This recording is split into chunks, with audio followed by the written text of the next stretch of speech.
সারি সারি খাটিয়া, মৃত সবাই এক পরিবারের সদস্য, রয়েছে নবদম্পতিও। চার পায়ের এই পালকিতে করেই আজ কবরবাসী হলেন বরসহ একই পরিবারের এই 9 জন সদস্য। অথচ আজ এই মানুষগুলোর উৎসবে মেতে থাকার কথা ছিল। নববধূর সাথে হাসি আনন্দ আর খুনসুটিতে নতুন জীবনের পথে পা বাড়ানোর কথা ছিল, কিন্তু নিয়তি সব থামিয়ে দিয়েছে। তারা এই পৃথিবীতে হয়তো এক একজন এক এক দিনে এসেছিল, কিন্তু না ফেরার দেশে চলে গেলেন সবাই একসাথে একই দিনে। যে স্বজনরা বিয়ের দাওয়াতে এসে হাসি তামাশা করেছিলেন, তারাই আজ কাঁধে করে বয়ে নিয়ে গেলেন প্রিয়জনদের শেষ বিদায়ের এই পালকি।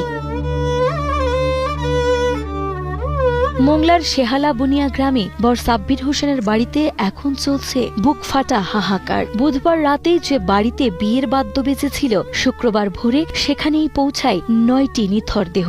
আশপাশের 9টি মসজিদ থেকে খাটিয়া এনে সারিবদ্ধ করে রাখা হয়েছিল বিয়ে বাড়ির উঠানে। বর সাব্বির হোসেন, তার বাবা আব্দুর রাজ্জাক, ভাই আব্দুল্লাহ সানি থেকে শুরু করে ছোট্ট আলিফ ও ইরাম রঙিন কাপড়ের বদলে আজ সবাই সাদা কাফনে মোড়ানো। এক এক করে সবাইকে গোসল করিয়ে খাটিয়ায় তোলার দৃশ্য দেখে উপস্থিত শত শত মানুষের চোখ ভিজে গেছে।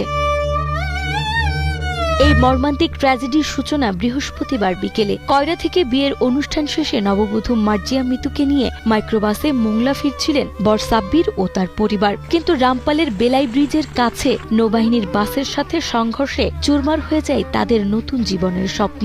দুর্ঘটনায় বর সাব্বির আর কনে মিতু সহ মোট 14 জন প্রাণ হারান। বিয়ের কয়েক ঘন্টার মাথায় রঙিন বাসর ঘরের বদলে তাদের গন্তব্য হল কবরের অন্ধকার ঘর। জুমার নামাজের পর মোংলা উপজেলা পরিষদ চত্বরে যখন জানাজা শুরু হয়, তখন পুরো এলাকায় যেন শোকের স্তব্ধতা নেমে আসে। 9টি মরদেহ একসাথে পৌর কবরস্থানে দাফন করা হয়। অন্যদিকে কনে মিতু, তার বোন ও নানিকে দাফন করা হয় খুলনার কয়রার পারিবারিক গোরস্থানে।